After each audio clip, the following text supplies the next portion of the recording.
On this show, we tend to concern ourselves with the little things, which of course means we usually completely neglect the big things. We should probably neglect the little things, too.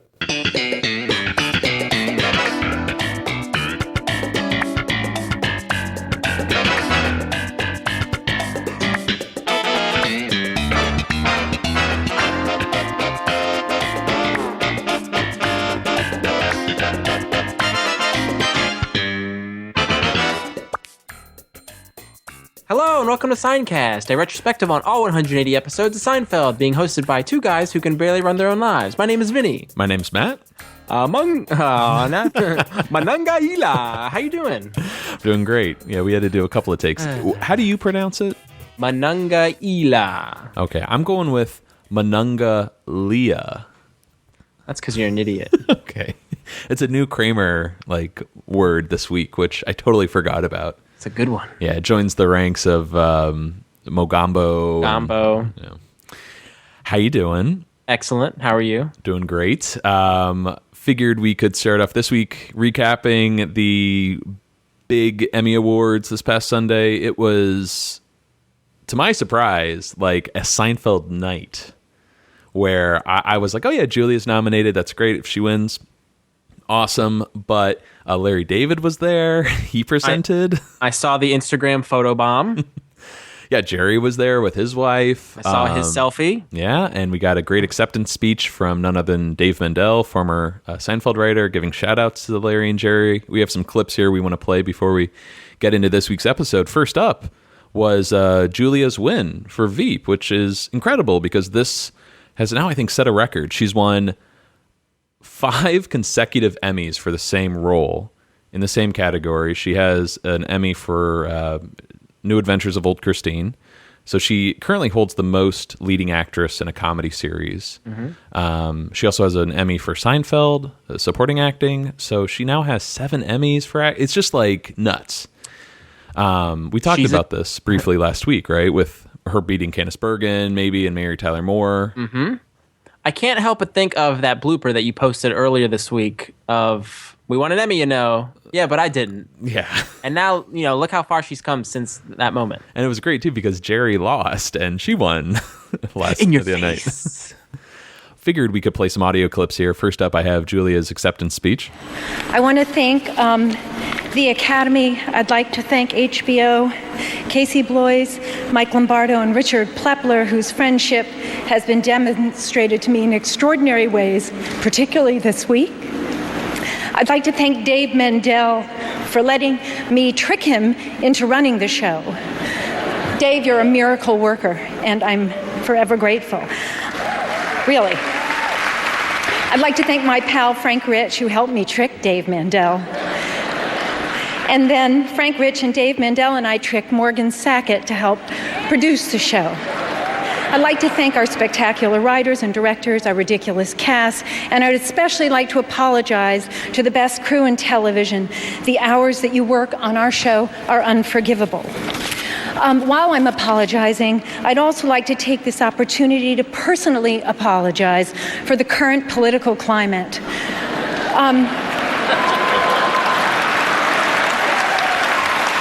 I think that Veep has torn down the wall between comedy and politics. Our show started out as a political satire, but it now feels more like a sobering documentary. So I certainly do promise to rebuild that wall and make Mexico pay for it. Lastly, I'd like to dedicate this to my father, William Louis Dreyfus, who passed away on Friday. And I'm so glad that he liked Veep because his opinion was the one that really mattered. Thank you.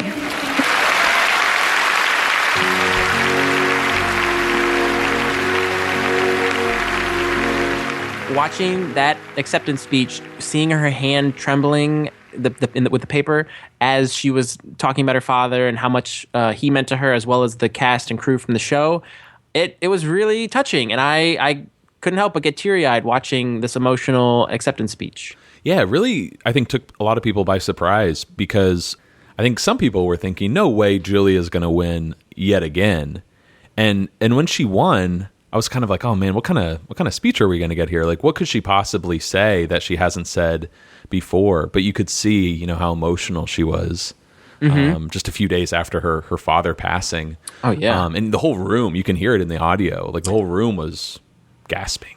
Yeah. But, you know, just incredible, heartfelt speech, I thought, and graceful, grateful and graceful. She's got it both. Yeah, it's just incredible. I don't think the Emmy could go to, for someone to win so many Emmys in the same category for the same show, I don't think it could go to a better actress. And better person, really. And deservingly. I think most people that listen to this show are fans of Veep, I would imagine. Yeah. But she is incredible on that show. Yeah, you know, a lot of shows that we bring up on Seincast that everyone's like, why are you talking about other shows? This is Seinfeld. Shut up. They're all under the same umbrella. Like they're funny shows. And we really like talking about shows when there's a connection to Seinfeld, like Curb or Veep.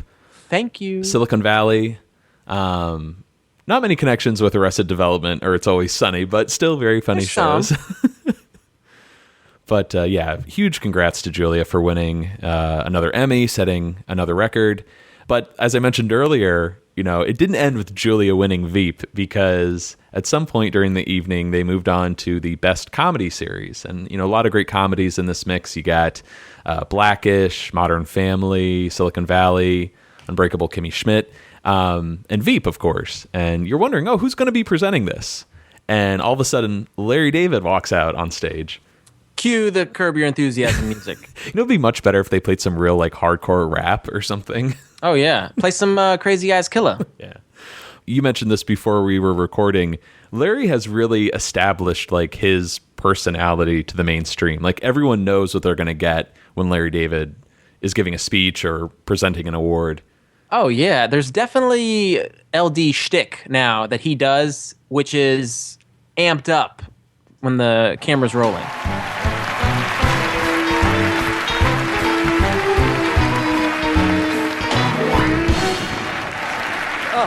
Look at this! Look at this! I'm presenting. I'm a presenter. You know, they called me a few weeks ago and asked me to do this, and I have never presented before, and I'm grossly incompetent at most things, but, you know, I'm thinking, how hard can it be? It requires 3 skills. You got to be able to open an envelope, read a few words, and most importantly, act like you're interested. Hey, come on, I go out on dates. Believe me, I not act like I'm interested. Nobody feigns interest like me. Tell me more about your niece. You say she enjoys tap dancing? Oh, that's fascinating. You must send me a video. And how's your cookie business? Is it true there's a shortage of chips? A chip crisis? Oh, you poor thing. And when do you suppose we'll have sex? I think my little presentation went quite well. The nominees for Outstanding Comedy Series. I wonder what it's like to be in that room, because the mic doesn't pick up everyone's laughter. Mm-hmm. So I wonder, like, is the room dying? You know, are they just like going crazy, or... They did those jump cuts to different members in the audience, and you saw each one of them was just rolling. I saw, like, Amy Schumer, Seinfeld was laughing, Chris Rock. Everybody was so amused at what was coming out of Larry David's mouth. Did you notice, like, his hair was just a little, like, Rick and Morty-ish, you know? If you're asking if it was like Doc Brown or El Clowno, then yes, it was. He's a silver-haired fox, that one. Yeah, I think we have more hair talk later on in the show. But, yeah, it was great seeing Larry. And you know, eventually Larry got on to actually announcing the winner of Best Comedy Series. And it was so cool when he said Veep, because, you know, you have these other great comedy shows in the running. I didn't think Veep was going to win a second year in a row. And it was so cool to know that Julia's show won. But, you know, Julia was coming up there. Dave Mendel, the showrunner, and he's someone who, I don't know if he cut his teeth, you know, in comedy writing on Seinfeld, because he did SNL, and I think he did some Simpsons, but definitely early on in his career, you know, Jerry and Larry were a huge influence. But we have Dave Mendel's acceptance speech, and it's just a great visual because you got Julia behind him. I think Larry's somewhere on stage. Yeah, he got lost in the fold after the whole cast came on stage. Joel Hornick, the actor's name is escaping me right now. Kevin Dunn. Kevin Dunn, of course. We should know. We follow him on Twitter. But he's up there, former Seinfeld co-star. So it was just a really great, I don't know, capper to the evening to have sort of Seinfeld, in the air. It was like the swirl. Yeah. Wait, what? You said it was a great capper. Oh, okay. Come on, callbacks now. Seeing the love among the cast and crew members when they were on stage, they actually all embraced in this giant group hug after Dave Mendel's speech. And it was so touching to see all of them come together. You can tell there's a lot of love on that show. Yeah, we actually have audio. A third clip here we'll play of Dave Mendel's acceptance speech. And it features a few cutaways. Like I think they cut to Jerry at some point when he mentions him. So here we go. Holy crap. I have a 9:30 a.m. library shift at my son's school tomorrow morning. If anyone is willing to trade with me or at home, you can just email me.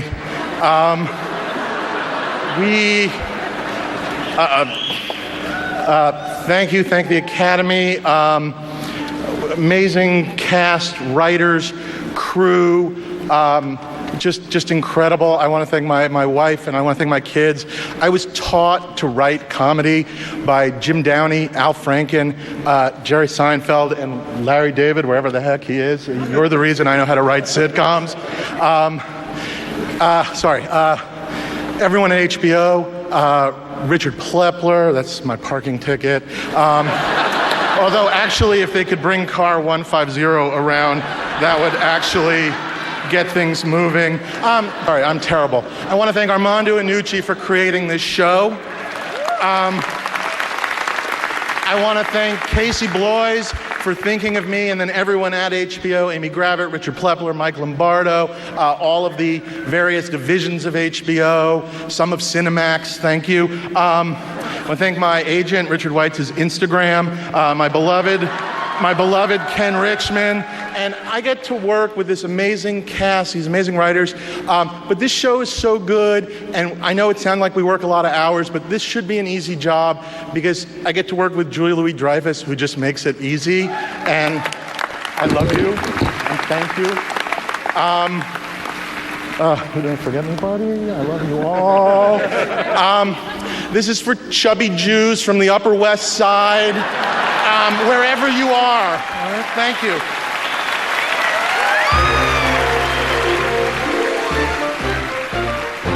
Love it. Yeah, Jerry really liked that one. It's also unseen, but you can see Julia taking video or pictures with her phone as Dave's giving his speech. So that's sweet as well. Yeah, great. Such a great night. There were some other things to mention. You can check out our Instagram page or Facebook or Twitter. We tried to share as many as we could find, but Jessica Seinfeld, Jerry's wife, posted like a selfie of her, Jerry on her right, Larry on her left. Pretty cool. And then later in the evening, Julia had a selfie. She's on the right. Tony Hale, who plays Gary on the show on Veep, they're taking a selfie, but somehow, like in between the two of them, like 2 or 3 rows back, is Larry David. A tiny little speck of Larry David, but it's his complete head. There's no obstruction. Yeah, it looks like a cardboard cutout almost. It really does, or like she's got Larry David earring on. Was that planned, or was that just a gift from above? Who knows? I don't think Larry knew the photo was being taken either way. It's fabulous. Yeah. Great night. A lot of Seinfeld stuff going on, which was awesome. So we'll include links in our show notes if we can track down the clips on YouTube or on Twitter or something. So check it out there. John Oliver ended up winning for the best variety show, right? That Comedians in Cars was nominated for? That's right. So Jerry lost, but Last Week Tonight won, which in my opinion is so much more deserved. Understandably so. Yeah, fantastic show. I think that's going to do it for a little catch-up from this past week. Vinny, if listeners want to send us their thoughts on this week's episode, have a Seinfeld page, website they want plugged, or just want to say hello, how can they do that? Hello! They can email us at seincast@gmail.com, find us on Facebook, Twitter, Tumblr, Instagram, and now they can leave us a voicemail at Coco Bosco, 262-622-6726. Right on. And if you'd like to support the show, we mention this every once in a while. Pop on over to iTunes, why don't you? Leave us a rating and review. Really appreciate everyone who's done that so far. Also, if you'd like to donate to the show, you can. And we're very appreciative that a few of our listeners have written in saying that the donate link isn't working in our show notes. Thanks. So thanks for letting us know that. I'm just going to put it out there now. If you want the URL, try paypal.me/Seincast. I really hate putting it out there on the podcast, but I want to at least get it out there in case people are having trouble with the link. It's paypal.me/Seincast. And I think from now on, we'll include a few different links in our show notes, and we'll really spell it out in case people are having trouble getting to the website. So apologies for that, and thanks to everyone who's let us know about the issue and for your donations as well. Vinny, what episode do we have this week? We are discussing the 23rd episode of Season 6, The Face Painter. Story by Larry David and Fred Stoller. Written by Larry David, directed by Andy Ackerman, and originally aired May 11th, 1960. 1965. 1995. Where'd I get that from? Should I do that again? No, it's all good. Okay. It makes the show seem more real, you know? Okay, whatever. We've got a complete script that we follow word for word. You cannot deviate from the script. Some trivia for this week. Not much, but just a little here. You mentioned Fred Stoller getting a story by credit. Good old Fred Stoller. We talked. Boy. I'm sure he loves that. We talked about him back in the Soup episode. Fred Stoller was a writer on the show for just season 6, I think. He actually wrote a great ebook. What is it called? My Seinfeld Year? Yes, it is. Right on. And he also has I want to say a feature-length book, but like a hardback book called Maybe We'll Have You Back, which is a fantastic read. And he talks about his experience on Seinfeld. He had a pretty tough time. This is his only story by credit, and The Soup is his only episode he wrote. But he contributed the idea of Kramer getting hit with a banana peel and, having to apologize and whatnot. Apparently, when Fred was a kid at this little amusement park or a little zoo in, I think it was in Florida, right? Mm-hmm. Yeah. These grown men were throwing rocks at monkeys. And this woman walks up to them saying, "Why are you throwing rocks at these monkeys?" And the men get really defensive and say, they started it. So the monkey started it. Yeah. So apparently there was some sort of brouhaha, and these men wanted to go to war with these apes. Real life stories always work the best in Seinfeld. For sure. We're also going to see Fred in an uncredited appearance in this episode. He's one of the hockey fans. Which I never knew about. We probably know him best as Fred Yerkes. Yes. In a later episode, the guy who can't remember who Elaine is. But I thought this was interesting. This was the final episode of season 6 to be filmed. Obviously not the last. The understudy is next week, but this was filmed last in the schedule. So kind of interesting. I wonder if that kind of brings a certain energy to the production of sort of like, well, this is the last time we're going to see each other until next year. My first thought was maybe to get around Bette Midler's scheduling, who's going to be a guest star on the understudy. Maybe they had to, book that in a certain time period. No, that's a good point. Yeah, Bette Midler's schedule probably affected, I think, the filming of these episodes. Also, the understudy has a lot of outdoor scenes, so maybe, that was easier just to put in the schedule earlier. But I think it's interesting that this was the last episode to be filmed for the season because there's an element of this storyline that was dropped. And I don't know if it was ever seriously considered or if it's just sort of like this thing they were testing out in the edit room. But there was a huge alternate ending to the George storyline this week. It's a good cliffhanger for what could have been the last episode of the season. But in it, George is with Siena, his girlfriend, in the car. And in the episode proper, he says, "I love you." And she's like, "Yeah, I heard you the first time." That's sort of the, the cap or the joke. But in this version, George actually asks Siena to marry him. He's so in love with her. Ooh. And even more shocking, she says yes. So wow. You have this, if not last episode of the season, like the potential to be the last episode with George getting engaged. Now, what do you think about that, Vinny, just in general? And two, why did they go this route, do you think? Well, among Seinfeld lore, each season, Larry David would always make it a point that would be his last season. He didn't want to return for the upcoming season. It was too much work, too much to handle. But somehow Jerry Seinfeld would always talk him into returning the following year. So when I believe this year came around, Larry once again thought he was going to come back. He wanted to send off George with a really strong, grand storyline, one being George getting engaged. So right. Perhaps that's why this potential storyline came about. Yeah, we even talked about this. That's the only place my mind went, is like, all right, if Larry's not coming back, or maybe the show's not coming back, for whatever reason, what if like the show wasn't renewed or they decided to call it quits? This would have been some kind of an ending for George. I also think that we may get into this later next year, but Larry, I think, was under the impression that if he left, the rest of the cast and crew would follow, meaning that they would end the show when he wanted to leave. That sounds about right, yeah. He had like an inkling that, okay, I'm done, we'll all be done too. So he thought that one of the main four getting married would be a great way to kind of break up the ensemble, a natural reason for them to go their separate ways. Mm-hmm. That sounds about right. I'm so glad they didn't do this, and I'm so glad Larry didn't leave the show. Yes. But we have audio of this alternate ending we'll play here, and it's very bizarre. Siena, I love you. I love you too. Will you marry me? Yeah. It's always weird when there's a dramatic moment on Seinfeld, but when there's no like audience reaction, it's very odd. Especially, we don't have the visual of it, but after, she says yes and they kiss, they just kind of like turn to face the camera, but they don't look at the camera. It's a weird reaction where I feel like the actors didn't know what they should do. Yeah. Yikes. So they just kind of pose there Cut for a second. the goddamn film. But interesting possibility to the George storyline, whether Larry was coming back or not, or they wanted some kind of ending for the George character.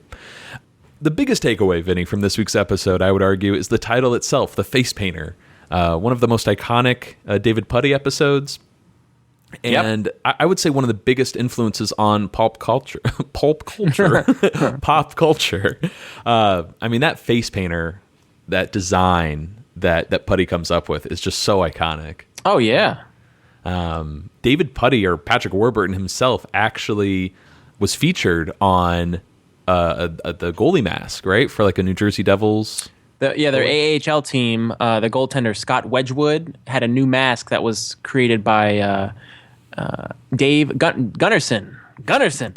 And if you look, it's got the New Jersey logo, but on the side it has David Puddy's face, which is our cover art for this week's episode. Yeah, man. God, I love it whenever Seinfeld can, influence just like whether it's sports teams or cultural references on the news, not only does it permeate pop culture, I think everybody knows about Seinfeld, but this is like going a level deeper into minor league hockey or, an affiliate of a major sports team. Like, that's really cool.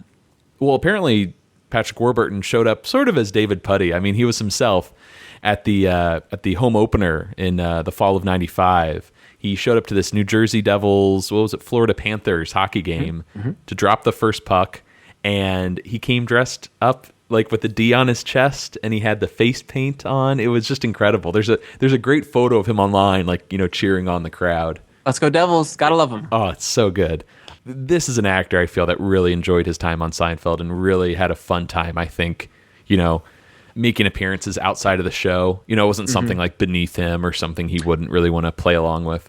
Oh, yeah. And as I'm watching this episode in particular, I'm thinking of, Jerry's words of, man, we were lucky to get this guy. He was so perfect for this role. And even in certain scenes, each line, the way he delivers it, only Patrick Warburton can put that into it, and it's just so perfect. Yeah, you can tell how much the cast and crew loved Patrick Warburton if you watch some footage of the table read from the face painter, and you're wondering, hey, how could I ever track down footage from the table read? Because we haven't seen much of it, but there's a fantastic documentary on the DVDs called Running with the Egg.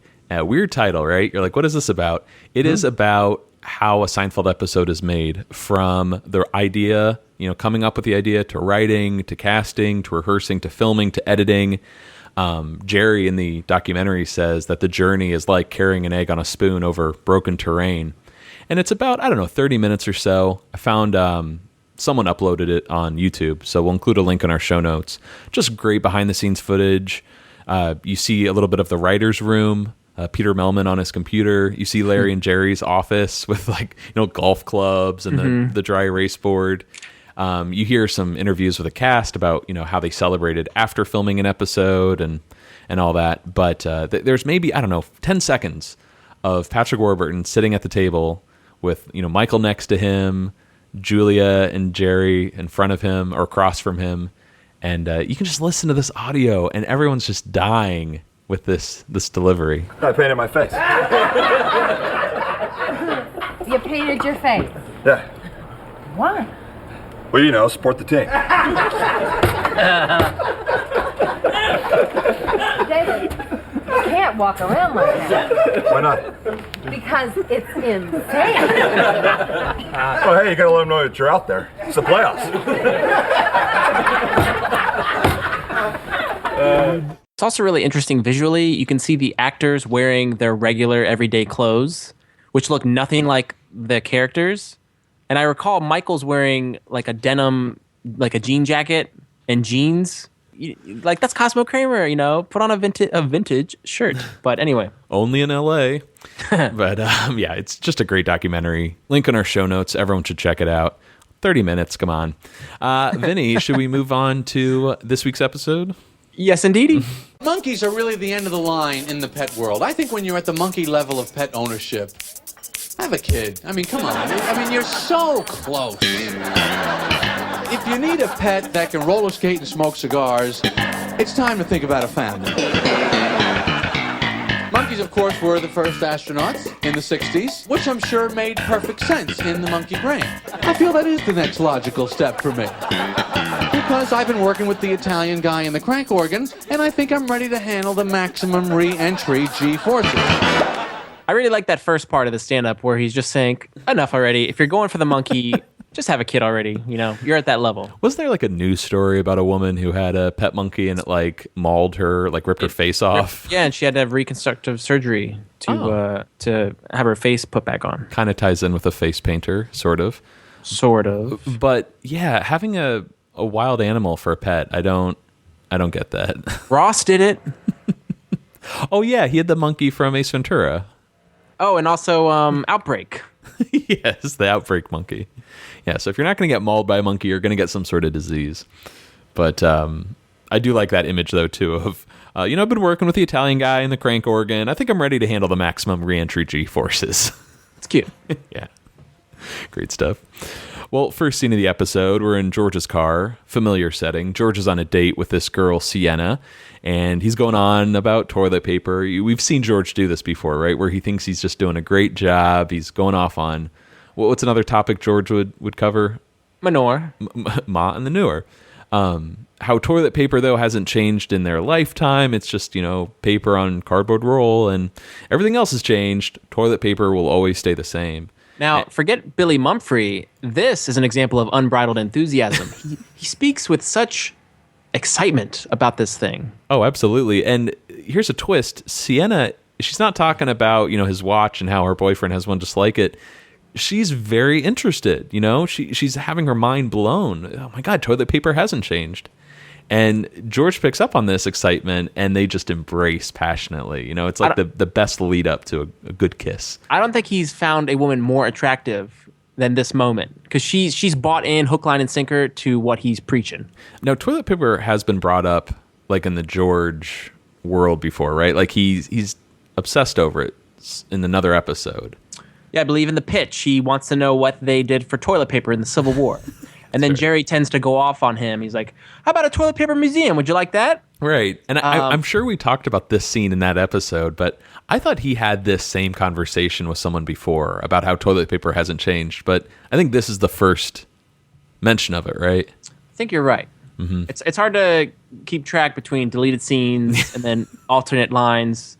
But you know what's funny? If you guys Google toilet paper evolution or developments in toilet paper, there's actually an online toilet paper encyclopedia online. So you can see from the original, single ply created up until now. So I wonder if one George Louis Costanza may have been responsible for that website. Maybe. I mean, the George in the Curb Your Enthusiasm universe, like when they bring the show back, he comes up with the iToilet, right? Exactly. So he's very into bathrooms, very into toilets. That tracks. I do recall something like on Reddit a few years ago where it was either an idea or some countries do this. When they produce toilet paper, they don't include the cardboard roll. I know there are bigger problems in the world than like toilet paper waste, but still, like think of all those cardboard rolls that just get thrown out, right? True. Why is that even there to begin with? Do you really need a cardboard roll? For the easy peasy. Isn't there a way you could roll toilet paper and, kind of pull out the roll so you just have the toilet paper and everything? Like a box of tissues. But minus, then you would need minus the box. You can tell toilet paper is definitely a fascination of Larry David's, and that's probably where the character George gets it from, because toilet paper is also discussed at length in Curb Your Enthusiasm episodes. What do you use? What kind of toilet paper? Are you a 2-ply, single-ply? I prefer 2-ply, but if I have to do a single-ply, I'll do it. When I used to have roommates, they would really be into the 2-ply, or even, is there a 3-ply? I mean, they bought this toilet paper that was so thick that 3 people would go to the bathroom and the whole roll would be gone. Yikes. And ever since then, very frugal kind of guy. I go with the Scott's 1,000 sheets per roll. Look at you. It's single ply. I mean, this thing is rough. It's not quilted. It's not for high society. But did you get that at the Price Club? I did buy like a 20-pack once. I was very happy with it. It lasts. You know what I mean? We have the same roll for like over a week. That's good. That's something. Mm-hmm. All right. I wish bidets would be popular over here, but I hear they're not as functional as one would think. Do you hover over a bidet, or do you actually sit on it? I think you're supposed to hover. Hover. Okay. I'm kind of ignorant when it comes to this, but the idea of having water splash up to clean you, that's intriguing to me. Mm-hmm. All right, next scene, we're at Monk's, and a busboy picks up Elaine's dirty dishes, and I don't think we've seen this guy before. We haven't seen him, and I have no idea what his name is. He's not credited in the episode. He looks like a hipster that was just taken right out of Brooklyn and dropped in a Seinfeld episode. Thin little mustache and slicked over hair. Mm-hmm. But Elaine tells him, hey, the soup was so good. Thank you so much. And he's not sure how to respond. He just takes the dirty dishes and walks away. And Jerry criticizes her for telling him how her meal was. It's all this guy can do to keep from killing himself. You think he's back there talking to the chef going, hey, they really like the soup. Keep it up. That's pretty dark, I think, to have that line. It's all this guy can do to keep from killing himself. Yes. I was like, ooh. This is the Jerry side where he's like, I don't know. He's totally fine with making fun of like someone else's misery in life. Yeah. But I think he makes a good point, though. I mean, why tell the busboy? They don't care. Yeah, there's no way a busboy cares whether or not you like the food. And I've never commented to a busboy during a meal, The only thing I do that's something like, it's not a compliment, just helping them out. Like I'll organize the plates on the table. Stack them properly and put all the silverware together so it's easy. Your mother taught you well. But apparently there's like deleted dialogue. Jerry's like, well, here's what you could say to a busboy to compliment him. You compliment the outfit. Oh, nice outfit. What was the other thing? How many dishes he can hold? And dishes. Yeah. Also that he did a good job trimming his mustache. Yes, that's busboy 101. You need a mustache. Now you're doing something to help him. Well, Elaine spots someone, talking to Ruthie Cohen, this guy wearing a 3-piece suit. Turns out it's a guy they know. His name is Alec Berg. He's got a good John Houseman name. Alec Berg. Mr. Berg.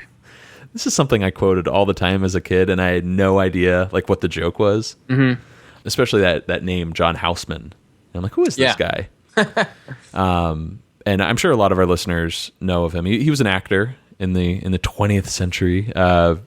Worked with Orson Welles a lot. Thespian, did a lot of plays, directing, producing. But his acting, I think, is what he was known for the most. And any fans of Naked Gun out there? He played the driving instructor In the sequence where Leslie Nielsen like is in a high-speed chase, but he's in the back seat of like a driver's ed car. Mm-hmm. So he's the guy that's like, Stephanie, raise your left hand, extend your middle finger, giving her directions. Okay.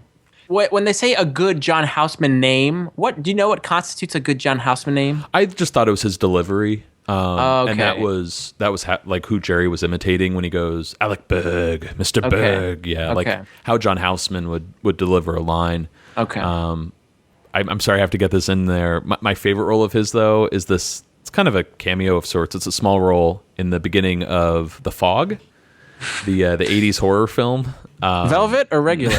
Just regular Fog. One of my favorites.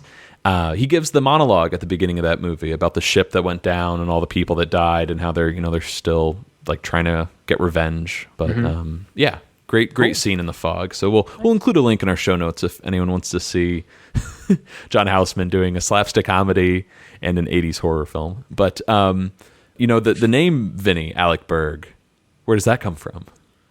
It actually comes from a writer on the show, Alec Berg, who we've discussed before among the writing team of Jeff Schaffer and Alec Berg. That's right.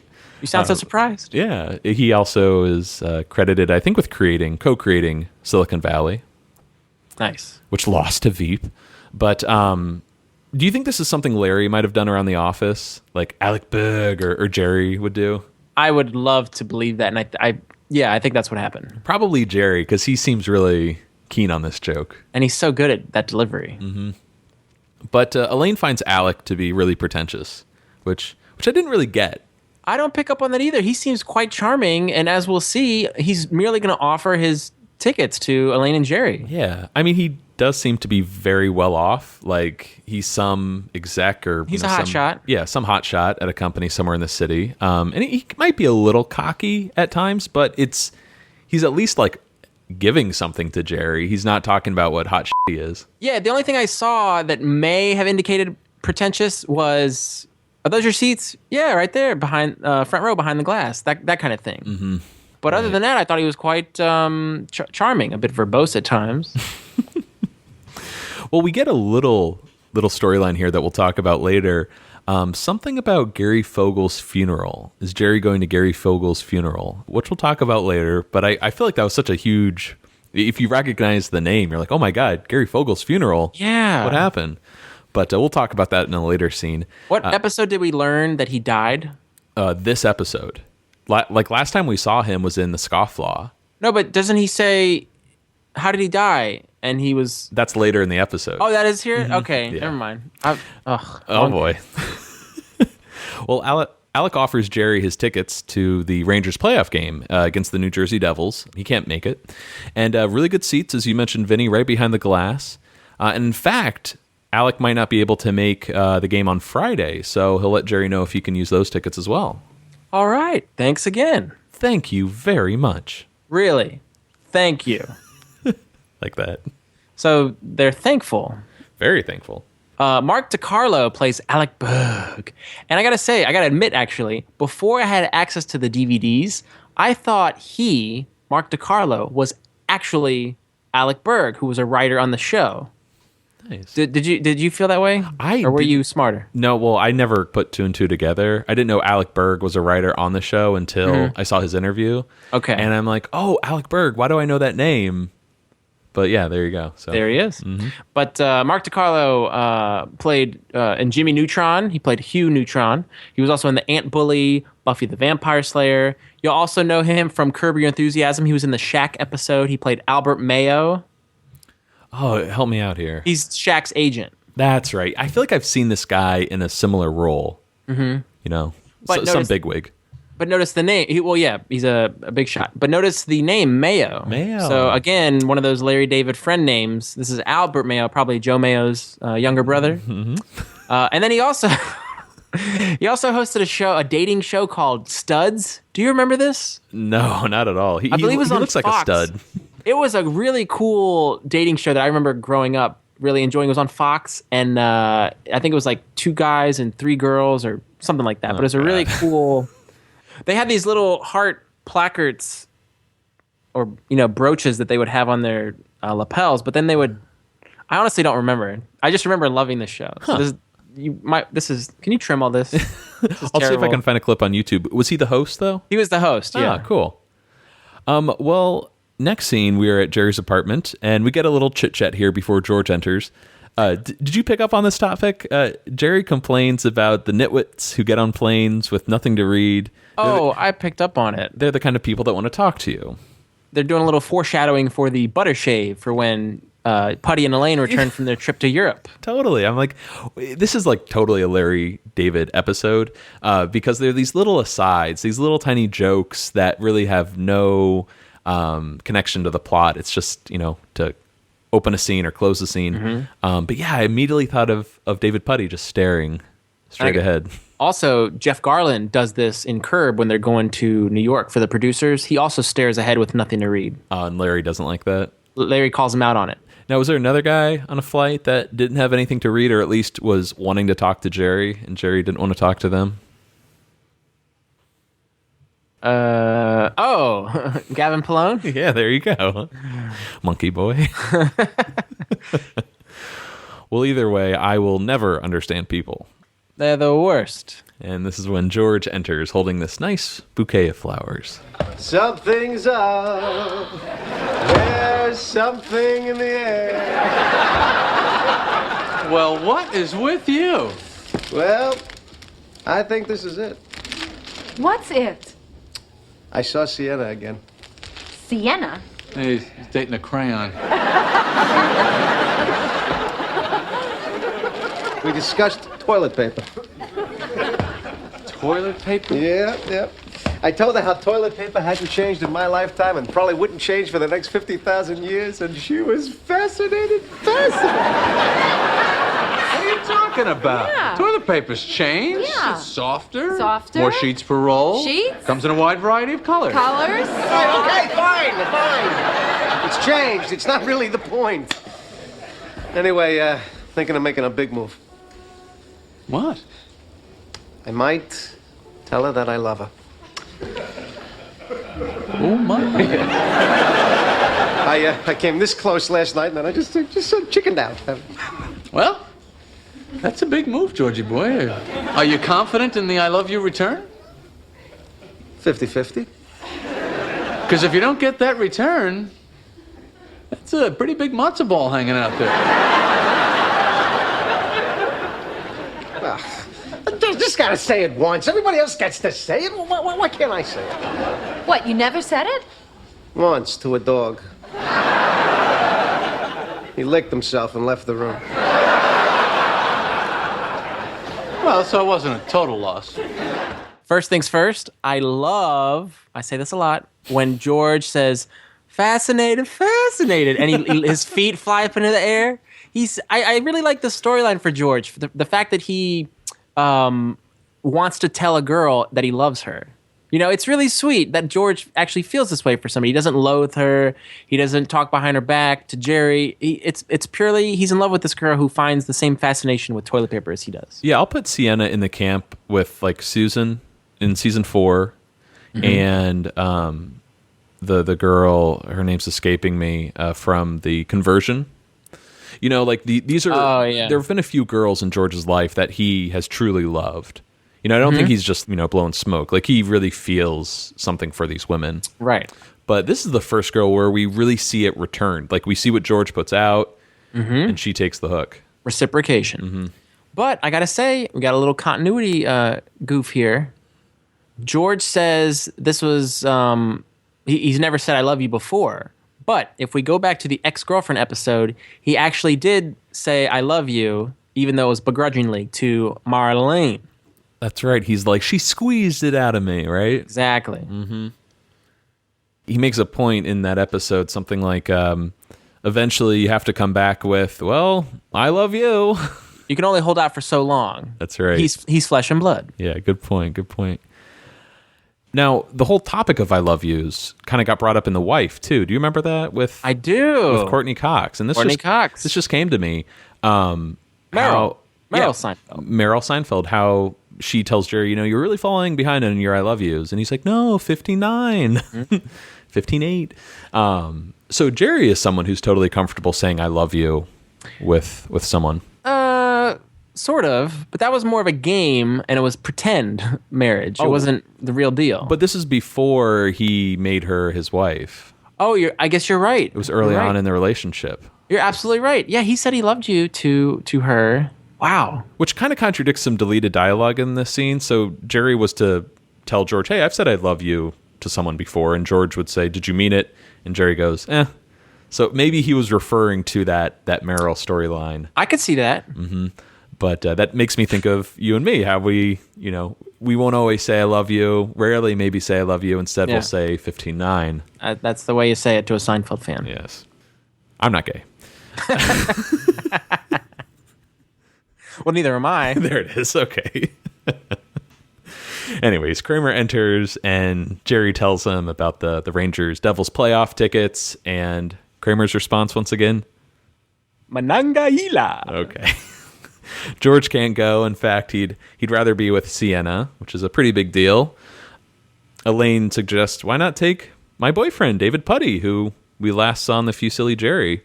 Why doesn't he go in George's place, since he's a big Devils fan? And George adds, well, if anyone wants an inside tour of the zoo, that's where Siena works. She's a trainer. Like Diane Fossey. She's the only person that's ever been accepted into gorilla society. And once those gorillas accept you, you got it made in the shade. That's a great line. Yeah. What is he talking about? And Kramer would maybe want to live with the gorillas if he could. Oh, yeah. Like, that's such an ideal life for him. Oh, boy. So David Putty is going to join the group at the Devils game, or Rangers Devils game. Were you under the impression that maybe Elaine and Putty broke up back in the Fusilli Jerry? No, I didn't think that. I mean, they were still on good terms. There was maybe some problems in the bedroom with the moves. Yeah, she just wasn't happy about the knuckle. Right. But we never heard if they had ended their relationship. Mm-hmm. And, of course, Jerry went back to Putty with his car. They patched things up, so... That's true. He's in good with the ground crew. We're at Elaine's apartment, and Elaine is sitting on the couch, waiting for Putty to finish getting ready in the bedroom. So how long have you been a Devils fan? Since I was a kid. I'm from Jersey. Yeah? Well, we're gonna kick your butts tonight. Ain't no way, man. Yes. We're primed. All right, you almost ready? Because Jerry and Kramer are gonna be here any second. What the? So what do you think? What is that? I painted my face. You painted your face? Yeah. Why? Well, support the team. Well, you can't walk around like that. Why not? Because it's insane? Oh, hey, you gotta let them know you're out there. This is the playoffs. Yeah. Hey. Hey. Dave's, painted his face. Oh, yeah, that's cool. Well, you gotta support your team, huh? Okay, ready to go? Yeah. Let's get it on! All right! Let's go, Devils! Oh, I love that playful banter between Elaine and Putty, where, he's in the bathroom and you hear the, no way, man. Yeah. It's such a cute little thing for boyfriends and girlfriends to do. Oh, yeah, it's really nice. And that reveal, man, I mean, this is up there. One of the most classic images, jokes. It's just fantastic. I think this really carries the whole episode. What's interesting is, I just thought of this. There's 3 occasions where Patrick Warburton has on very iconic wardrobe. Oh, yeah. So the first being the Martin Brodeur New Jersey Devils jersey. Second would be, I don't know what the order is, but the 8-ball jacket. Yeah. All signs point to yes. And then finally, his fancy boy fur, his winter coat. I always thought Jerry was a bit of a dandy. Yeah. Yeah. Well, the 8-ball follows the fur coat, but you're right. Oh, that's right. Putty with, some kind of jacket on or some kind of outfit. Very iconic stuff. Yeah. It's great. Love that scene so much. Not only the stuff at the top that you mentioned, but just Putty's reaction, as we heard in the table read earlier. What, a pin in my face. Yeah. Got to support the team, We also got yeah, that's right. Of course. And I love when he answers the door, like Kramer's reaction is he's kind of startled, and Jerry just has that look of shock / disgust on his face. Just, what the hell are you doing? Kramer is startled the first time, and then he's absolutely frightened and terrified when Putty yells his first "Let's go Devils." But between those moments, Kramer like understands it. He's like, "Oh, you got to support your team." He knows. He knows what's up. He's like, "It's okay."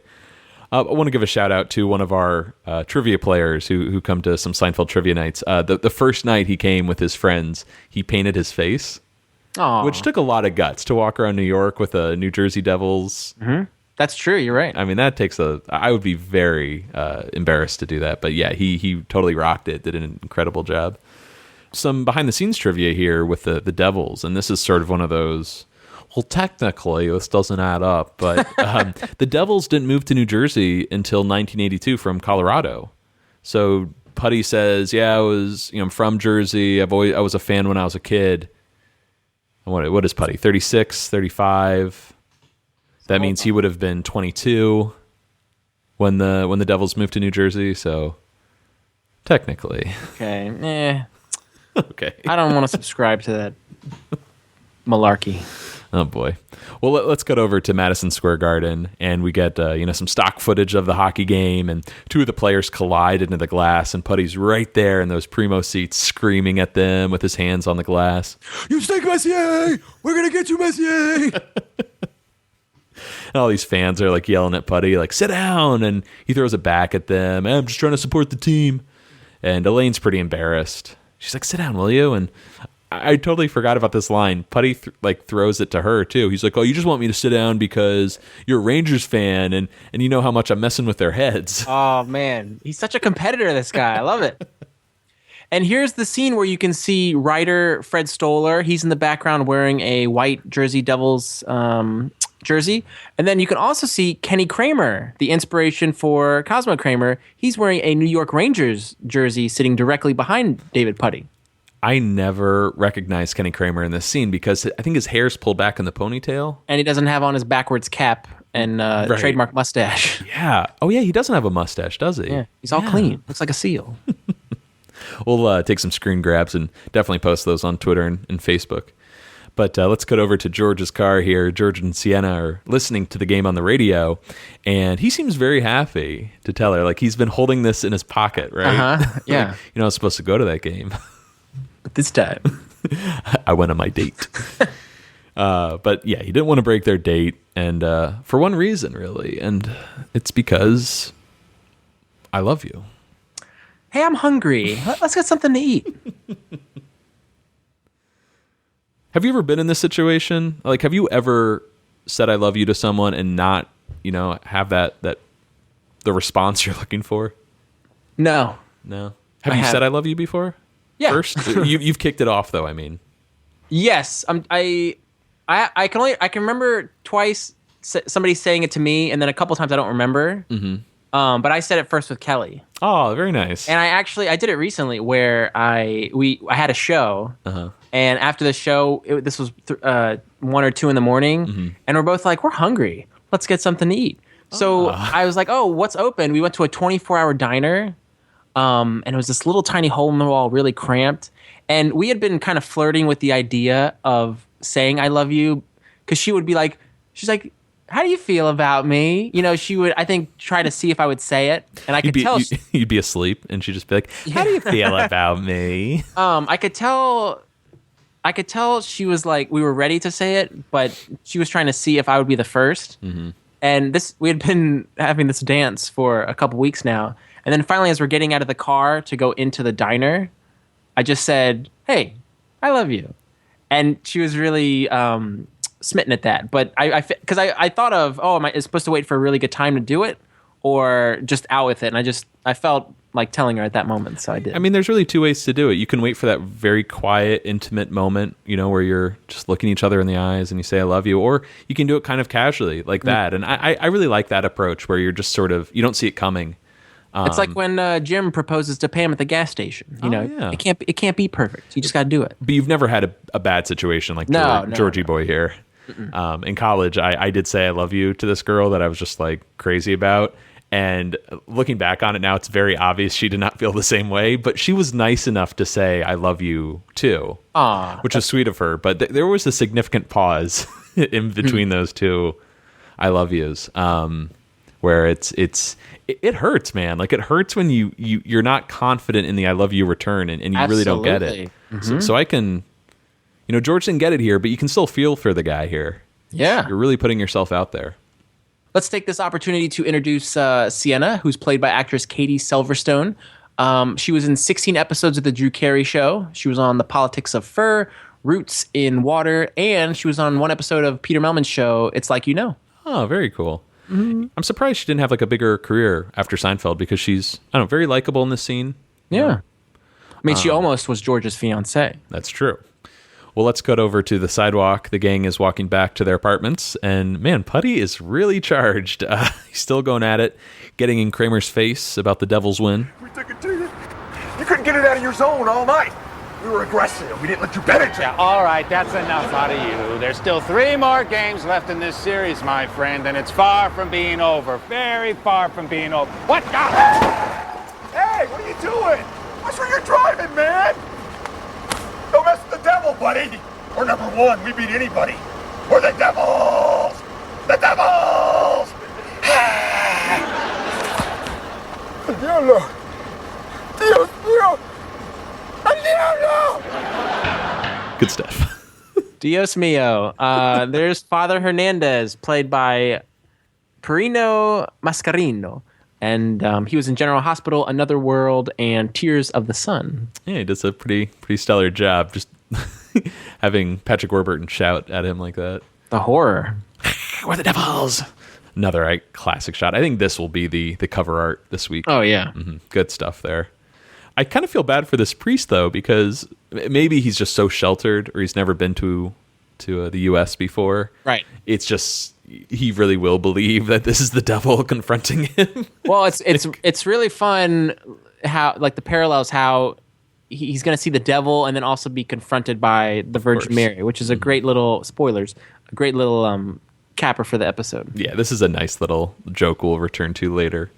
Let's cut over to Monks. Jerry is hearing about, the I'm hungry, let's get something to eat comment, which is, pretty big matzo ball. Huge matzo ball. And I love that joke here, how everything is going to deteriorate very quickly now that there's an I love you out of the bag. I mean, this is exactly how I felt in college with that failed I love you. Oh, yeah. Or flimsy I love you. And God, there's so many good lines in here. I forgot about this joke, too, when George says, you can't follow an I love you with I'm hungry, let's get something to eat.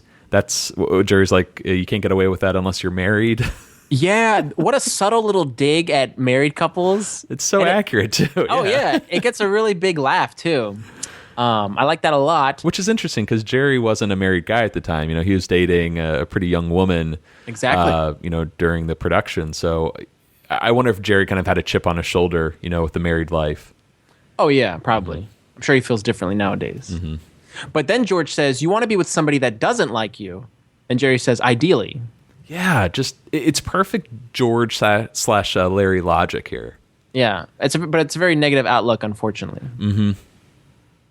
God, I'm sorry. I keep thinking about college and this girl I haven't seen in like 10 years. I'm like, my God, she probably wanted to be with a guy that didn't love her.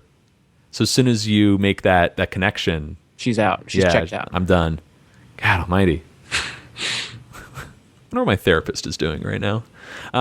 So the waitress drops off some food, matzo ball soup. That would be me.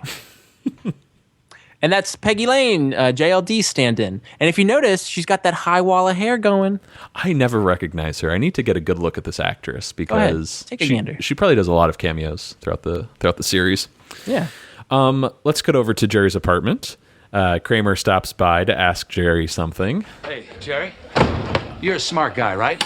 No question about it. All right. I was supposed to go on a special tour today with George's girlfriend. At the zoo? Yeah. But before I met up with her, I stopped to look at the monkeys when all of a sudden I am hit in the face with a banana peel. I turn and look, and there is this monkey really laughing it up. Then someone tells me that he did it. Well, I pick up the banana peel, and I wait for that monkey to turn around, and then I whack! Let him have it. Kramer, you threw a banana peel at a monkey? Well, he started it. It's a monkey, Kramer. Well, he pushed my buttons. I couldn't help it, Jerry. Well, I still think it's wrong. All right, fine. You take the monkey's side. All right, go ahead. I'm not taking anyone's side. Well, I know what happened, Jerry. There's some great, Kramer gems in there, but my favorite delivery is, and I turn and I look, and there's this monkey really laughing it up. Love that. I don't know how I feel about this Kramer monkey story line. Oh, you're not a fan of it? I'm not gaga for it. It's definitely good, but I'm not. If this is the Fred Stoller contribution to this episode, it makes sense because everything else feels very Larry David. Yeah. And then you have this kind of wacky, and it's nothing against Fred Stoller. It just feels like someone other than Larry David contributed this idea. It's a fun storyline. I don't know what I have to say if I'm not. Does it feel like filler, or does it just not seem like something Kramer would? It's just odd for me. I don't know. Because there's a monkey, or because it's it's Kramer. It's the monkey. Like the fact that Kramer would actually respond to an animal, throwing something at him. He got so riled up and in his head that he had to take it out on a monkey. It is funny when you compare this Kramer to the Kramer we'll get here just in the next conversation about talking about social norms and how it's proper to thank someone for a gift, the next day. That seems like a very sophisticated, mature way of thinking. Yeah. And right before it came this very bizarre, I'm mad at this animal for throwing something at me. It seems like two completely different characters. Maybe that's what it is. Thank you for articulating for me. Is that what you're saying? Yeah, I'm going to go with that. That's what I'm going. Well, Kramer steps back in to see if Jerry thanked Alec Berg yet for the hockey tickets, and Jerry hasn't thanked him yet because he thanked him 5 times in the coffee shop. And Kramer says, well, you have to call the next day. And Jerry kind of puts his foot down on all this overthinking. And Kramer says, oh, I know what's going to happen. Alec's going to be upset and you won't get your tickets for Friday. I'm calling it. And this is when Jerry mentions, whoa, I'm going to get my suit cleaned for a funeral on Friday. Who died again? You remember the guy who pretended he had cancer so I would buy him a toupee? Oh, so he actually had it? No, car accident. He was adjusting his toupee while he was driving and he lost control of the car. Now, there was a fun little moment for me with Kramer here where, as you said, Kramer said he's going to be upset because you didn't call him. We're not going to get those tickets for Friday night. Jerry goes, you're out of your mind. And then the next line from Kramer's mouth is, all right, where are you going? And it's like just a switch of topics now. I feel like it's fun. I feel like I really rushed through that recap there, but the scene is kind of all over the place. It's like banana peel. Did you think Alec Berg? Hey, where are you going? Yeah. It's just like, whoa. Not very organic. Right. But it's still fun, though. Mm-hmm. One other thing, though, that I noticed, the overthinking, I feel like, has to be a Larry David worldview. Well, this feels like a George storyline, through and through. This does not, this doesn't feel like Jerry to me at all. Right. But I could not disagree more with Larry / George's viewpoint here. I would thank and overthink just so I could get the invite for tickets again. Oh, you know what I mean? Is it purely when there's something coming to you, or are you an overthinker to begin with? I'm an overthinker to begin with, but if in this situation, because I know tickets would be on the line for Friday, I would absolutely where's the pride here? Mm-hmm, yeah, it's a really a bad situation for Jerry to stick to his guns. You know what's on the line here. You're doubling down on not getting these tickets. I said this is more of a George storyline than a Jerry storyline. Jerry wasn't a fan of the kiss hello. He's like, I'm done with kissing hello. I'm over it. You're right. So maybe he is getting a little more irritated. And as the series goes on, Jerry gets less patient, I think, with societal norms. He's becoming a curmudgeon in his old age. Mm-hmm. So it's just so funny. Yeah, he'd risk not getting these tickets. But my God, I'd be sending Alec gifts, Yeah. I don't know, send him a fruit basket or something just to thank him. A singing telegram. Da-da-da-da-da-da. Well, let's cut over to Gary Fogel's funeral, man. I can't believe it. He's dead. Oh, bad for you, Jack. Yeah, do you think like there's this picture of Gary like on a little stand and he's doing that little Jack? Oh, you know what would have been a really cool callback is to have Mrs. Fogel sitting in the front row, and then somebody comes out and says, "Mrs. Fogel, I thought you'd like to have this," and hands her his toupee, and she recoils in horror. Turns out that the priest that Putty scared was visiting from El Salvador. You know, he's gone completely loco, won't leave his room in the basement. Apparently, he thinks he saw the devil, El Diablo.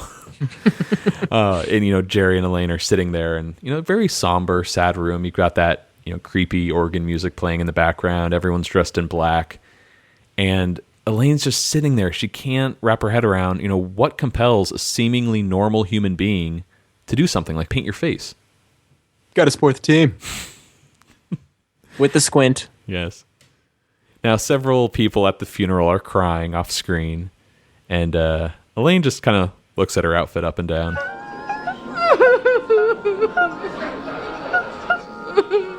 You know, I really hate my clothes. When I open up my closet, there's just nothing.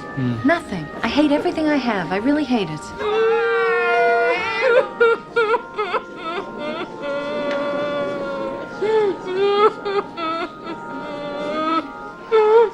I mean, at this point, it's like I can wear something 3 or 4 times, and that's it. It's getting to be a terrible problem for me. Hey, Alec. Did you see that? What kind of hello was that? We were talking about this off mic. I think this is one of the darkest jokes on Seinfeld. Just people crying, you know, funeral setting. Someone's died. They're grieving. And these two characters are just, they don't give a shit at all. Discussing the mundane. I mean, it's very realistic. I mean, you've been to funerals, right? And you have normal conversations with people. Oh, yeah. But there's just no grief. You know, they don't care. There's a great blooper for this scene. You want to set this thing up? One of the best bloopers, I think, of all time. We have Jerry and Elaine sitting amongst these funeral goers, and as you heard in the clip, you heard a woman crying off screen, who incidentally is Seinfeld writer Carol Leifer. But in the blooper, not only do you hear Carol Leifer crying, you also hear one Larry David being one of the mourners, and he is so good that he cracks up Julia and Jerry, and they have to stop the scene. I hate everything I have. I really hate it. Why? Why? I don't know why. I don't know. I wish I knew. I don't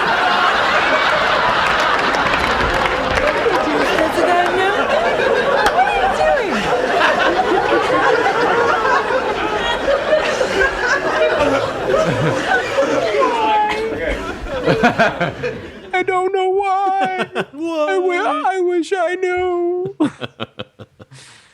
I guess they tried it with Larry, and then they're like, screw it, get Larry out of there. Like, I'm sure they couldn't keep it together. And this is one of those moments where I'm like, oh, there's that voice again. That voice is ingrained in my head now, you know, at this point. I ordered the kosher meal. I forgot. What did you say? What did you say? Yeah, that's a good one. Next scene, we're at the zoo. Kramer meets with Siena and her boss. Apparently, they're having a bit of problem with Barry, the chimpanzee. He's lost his appetite. He seems depressed. He even curtailed his autoerotic activities.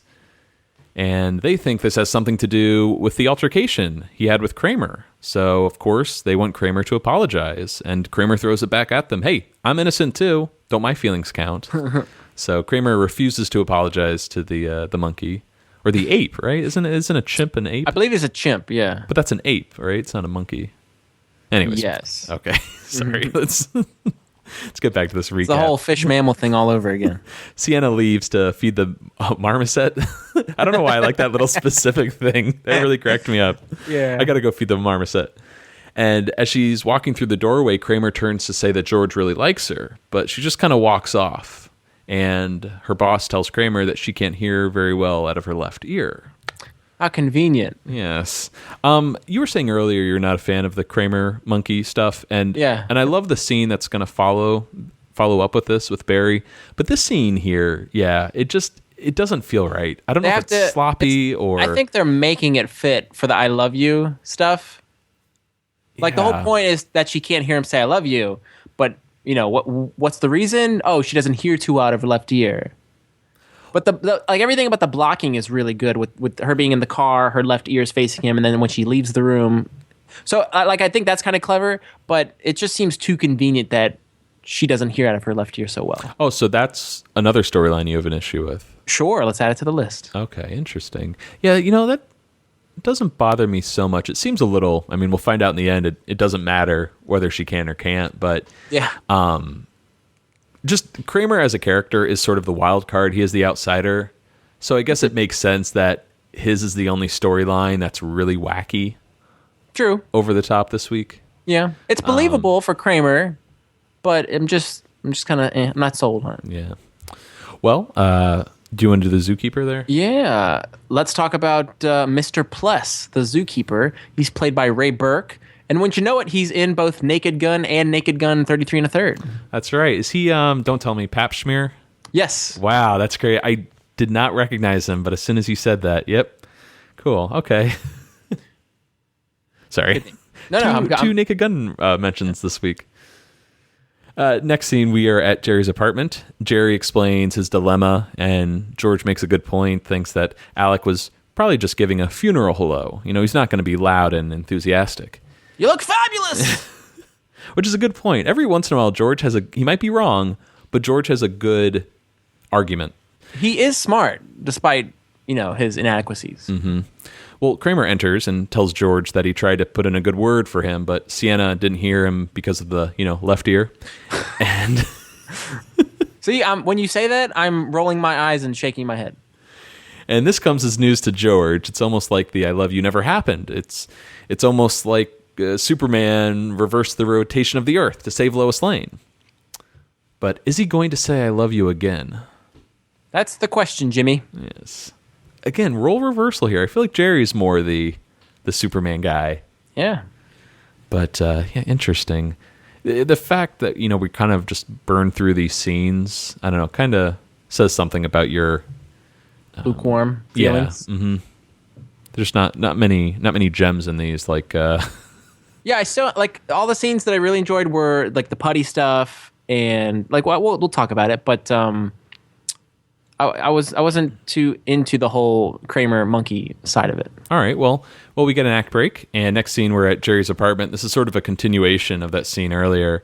George is going to tell Siena he loves her, and there was like some deleted dialogue here. There's even footage of it as well. Jerry like tries to dissuade George from making the same mistake twice. He's like, George, I'm the ghost of relationship future, and I'm just showing you what can happen, and you're still gonna fire Bob Cratchit anyways.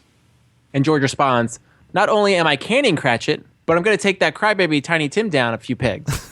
I like that. That's rough. Yeah, I like seeing George. Tiny Tim, he has a little crutch. He can't walk properly. I like to see George just taking him out. Underneath him.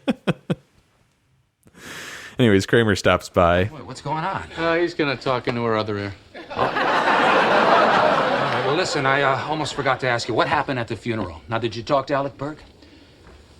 Yeah. I saw him. All right, so he's going to give you the hockey tickets, huh? Not exactly. He's mad, isn't he? See, I knew it. Huh? I don't know if he's mad. All right, so what happened when you saw him? Well, I didn't really get a good hello, but see, I was at a funeral. Uh-huh. See, so I don't know if I got a funeral hello or he was mad because he didn't get his day after thank you. See, I told you, Jerry, I told you. Well, what do you want me to do? I want you to get on this phone and give him his thank you. No, I can't. Jerry, this is the way society functions. Aren't you a part of society? Because if you don't want to be a part of society, Jerry, why don't you just get in your car and move to the east side? Look, we got 5 hours before the game. I am betting it was a funeral hello. Jerry. He knows we're here. He knows the number. He knows we want to go. There's plenty of time for him to call and give us the tickets. You stubborn, stupid, silly man! I feel like this episode, we're getting a little life out of these scenes now. It kind of died down a little bit there. Oh yeah, in the middle. But Michael's performance, I feel like, just brings it back up again. That line, I never understood it, growing up in Indiana. But if you don't want to be a part of society, why don't you get in your car and move to the East Side? You told me once you had moved to New York and had been living there a couple years, you started to understand that line a little bit better. When I lived at the top of the park and I'd go to either side, I could feel like a different vibe, and I always preferred the West Side. But nowadays, I don't know what that line really means. In 2016. Either way, you have to be very rich to afford either neighborhood. In the original script, Kramer was telling Jerry, rather than get in his car and move to the East Side, get in your car and move to the bottle city of Kandor, which is the capital of Krypton. Yeah, it's that little shrunken down city. It was featured in I haven't read all the issues, but there's a third entry to the Dark Knight Returns Frank Miller comic book, and it features into that. But I'm just not getting any of these references this week. That's a deep pull. Yeah. I don't think most people would understand Kandor. But I love that last line, you stubborn, stupid, silly man. Yeah, that's I a good will one. repeat that line to myself sometimes if I'm being very, when I realize I'm being very kind of like, like this is the way I want it. Aw. That line will come up to kind of like shake me out of it. In addition to, so stupid. So stupid is another big one, yeah. Or to add to that, George, when he's talking to the models, what's that like, fun? Stupid.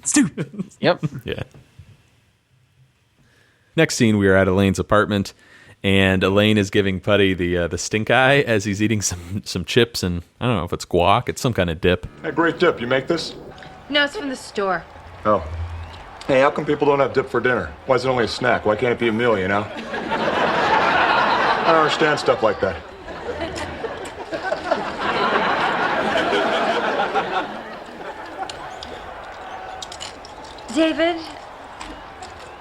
David, I think we ought to talk.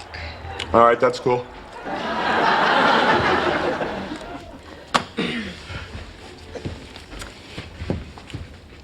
David, I don't think we should see each other anymore. You gotta be kidding. How come? Well, you see, David, you're a face painter. Yeah, that's right. Well, it's not that I don't like you, but, well, to be perfectly honest, I'm just having some trouble getting past the face painting. Well, all right, so you don't like the face painting. I just won't paint it anymore. But you like the face painting. Well, I don't need to do it. It's not like a habit or anything. Oh. You mean you'd stop it for me? Yeah, that's right.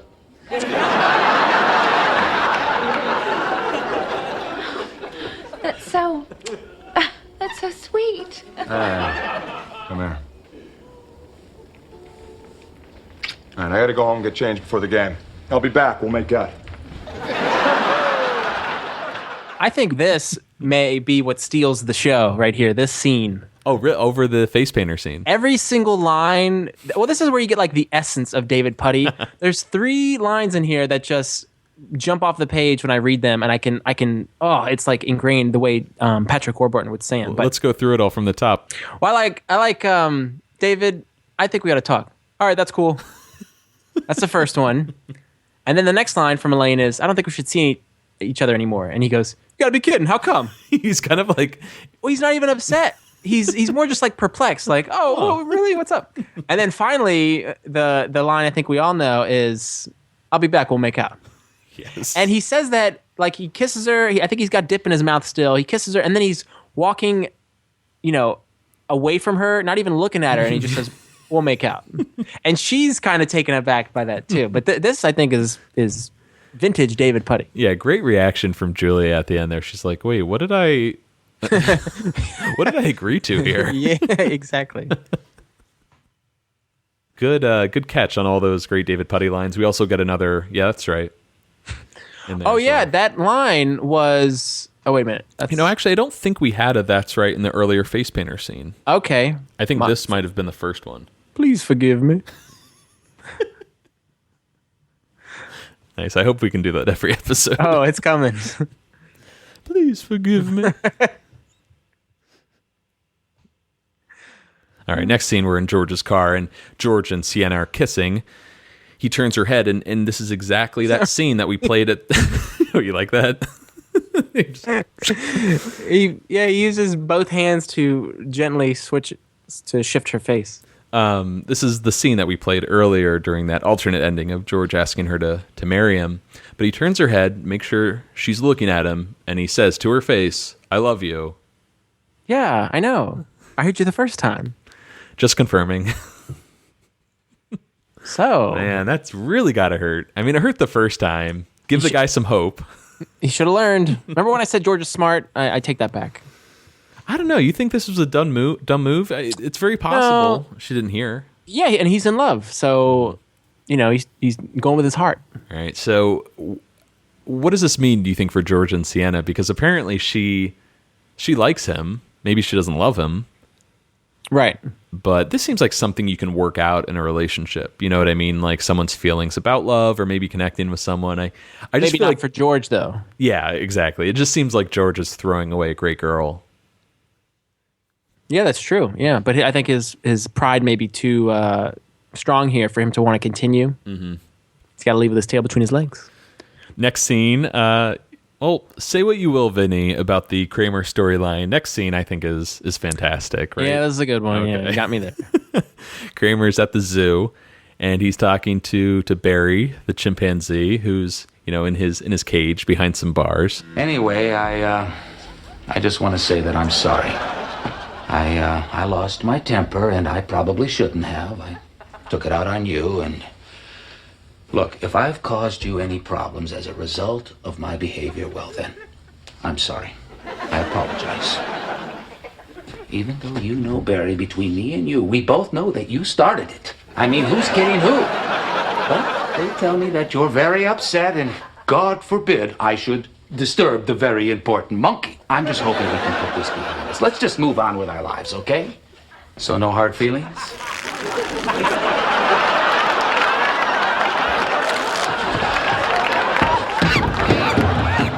Kramer's apology seems to be kind of half-hearted here, and when no one's looking, he goes in and whispers to Barry, even though we both know it's your fault. Yes, that's one of the best parts of this apology. So I'm on Barry's side here. I can understand why he spit water at Kramer. Barry does not like Kramer at all. You can tell from the opening bit of dialogue there. He's just staring at Kramer.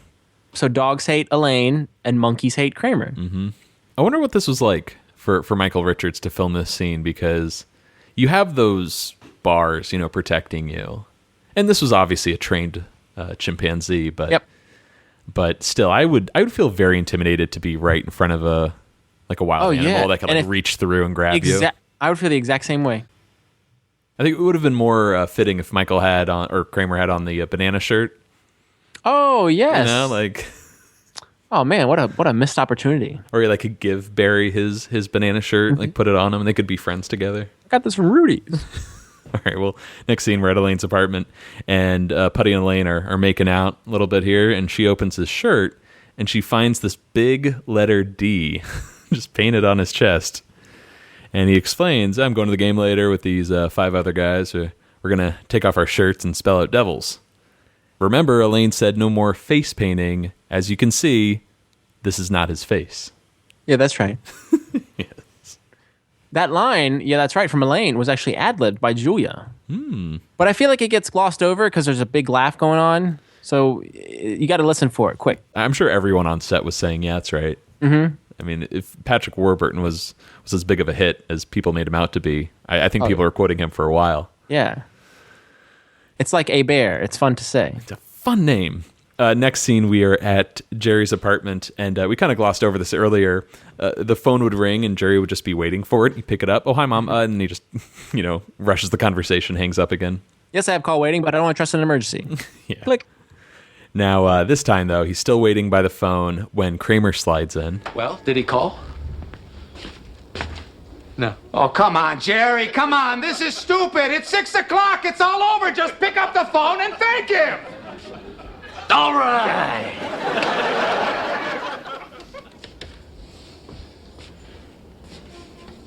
Hello, Alec. Yeah. Hi, Jerry Seinfeld. You know, you got a great John Houseman name. Alec Berg. Did you hand in your assignment, Mr. Berg? What can I do for you, Jerry? Well, Alec, the reason I called is I just wanted to thank you for the tickets from the other night. I wish you'd called me earlier. I could have given you my tickets for tonight. Oh, you already gave them away? Yeah. But you know what? I have a friend. He's got a couple of seats. If you don't mind the nosebleed section, they're yours. No, we don't care. We just want to go. There's one little catch, though. And then we cut to the Devil's game, and there's Putty. Jerry is the E. Michael or Kramer is the V, and three other guys spell out Devils, and they're all cheering from the top seats. One of those is David Richardson. Oh, really? Which one is he? The I. Oh, the I. This might blow your mind. The other two guys, right? They're kind of big dudes on the end. There's David Powell. Yeah. Oh, do you have them? I think one of the names is David Powledge. Okay, he's probably the L.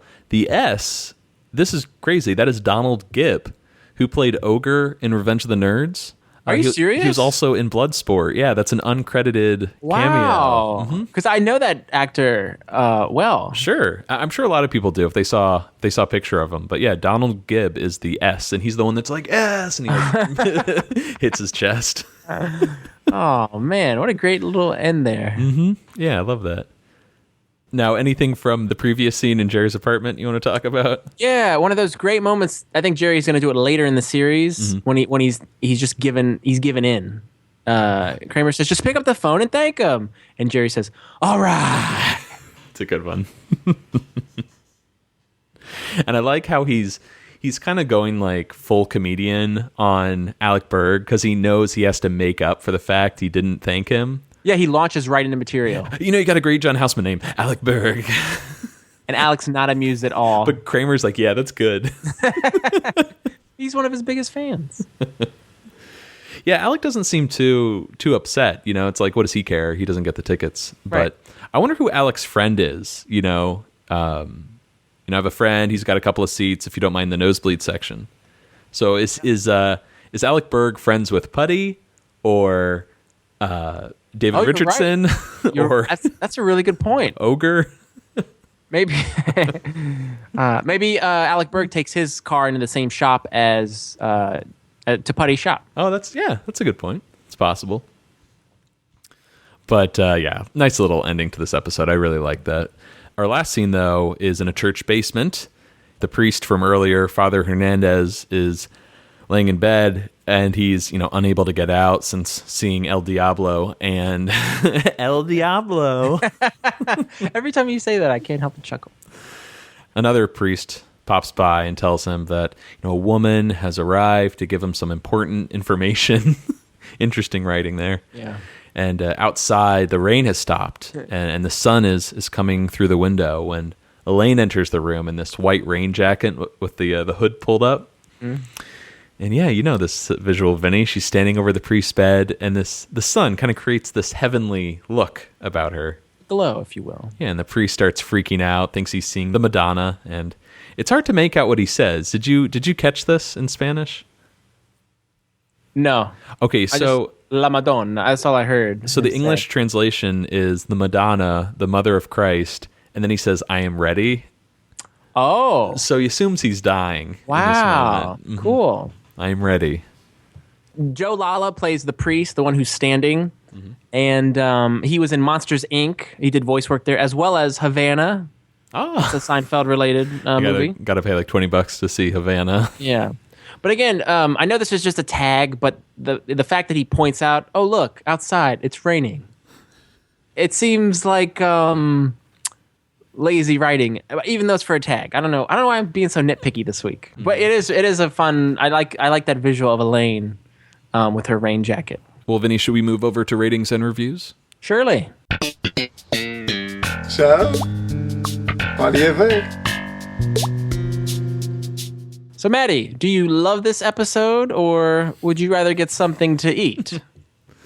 I'm more in the I love you camp than the let's get something to eat. I mean, it's really weird when we get to some episodes that are just classics, especially like on a visual level. Mm-hmm. You have that screen grab of Putty just saying, "We're the Devils," and just everyone knows that episode. Oh, yeah. And I love seeing, like Putty full force, especially early on for the character. But as you pointed out, he has all these great quotes, and I love the social norms with Jerry. When do you say thank you? And George's dilemma with the I love you. I think a lot of people can relate to that. So all this great stuff and classic stuff, but I don't really know how much I really love this episode. I don't think it's going to crack my top 20, honestly. I could see that. But I do really enjoy it. I think it's in the top half of season 6. Oh, yeah, definitely. You know what I mean? Great performance by Patrick Warburton. His second is David Puddy, and just like you said, the iconic shot of him with the face paint, the jersey, and every line that comes out of his mouth is just pure gold. And for me, I think I like 3/4 of the storylines here. I like the Jerry storyline, I like the Elaine, and the George. But the Kramer one, for some reason, just doesn't do it for me. It's funny, actually. Elaine's the only one without a complete storyline, really. She just really works off of Puddy this week, right? But Kramer, I'm sorry to interrupt. Kramer's is also connected to the Alec Berg storyline because he wants to go to the game. He's the E or the V at the game. You know, he's sort of connected with everyone, really. I mean, he helps George with the whole left ear thing. True. There's a letter. He's the one that kind of interacting with Puddy when Puddy almost gets hit by a car. Hey, watch out! Yeah. I like in that scene how they shoot Patrick Warburton, but he's not looking at the camera. He's like looking. Hey man, what are you doing? He's looking like off screen. I don't know. That shot always cracks me up for some reason. Yeah. It's funny. You've actually made me think a little differently about this episode because I was about to say, oh, this is one of the all-time best. This is a classic. And it is a classic, but I think in my overall Seinfeld, best ofs, I don't really know if this is going to make really the list. Yeah, it's the Barry storyline, I think. And it's funny because that was Fred Stoller's main contribution to this episode. But I still love the episode as a whole, but it also will not crack my top 20. In regards to that Barry storyline, I don't think I dislike it as much as you do. In fact, I'll say I like it. And I love that there's this tracking of Kramer interacting with animals. You mentioned how dogs don't like Elaine and whatnot, and I guess George has the squirrel later on. And pigeons. Oh, yeah, and pigeons, that's tied in there. But Kramer's really the driving force with animals. I guess Jerry had Farfel the dog, but little Jerry Seinfeld, little Jerry Seinfeld, Buford, Rusty, Smuckers, Roxy, Ralph from the first episode, the dog with a glove on its head. Yeah, Kramer's got this connection with animals, and I'm glad that every season we get some scene with Kramer and an animal, whether it's domesticated or wild or whatever. But yeah, it's a shame that the Kramer storyline didn't really do it for you this week. But if we had a top 40, I'd probably put that in my top 40 at this point. Just not top 40 on Seinfeld, WKPL.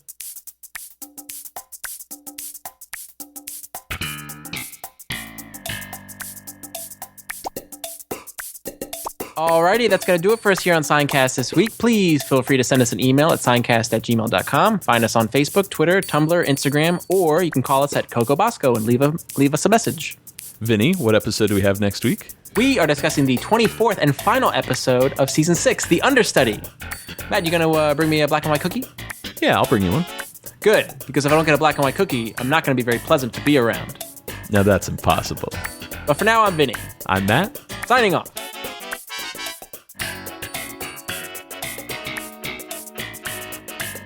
Seincast is not endorsed by Castle Rock Entertainment, Sony Pictures, or NBC. It is intended for entertainment and information purposes only. Seinfeld, the Seinfeld logo, and all names, pictures, and audio of Seinfeld characters are registered trademarks and/or copyrights of their respective trademark and copyright holders.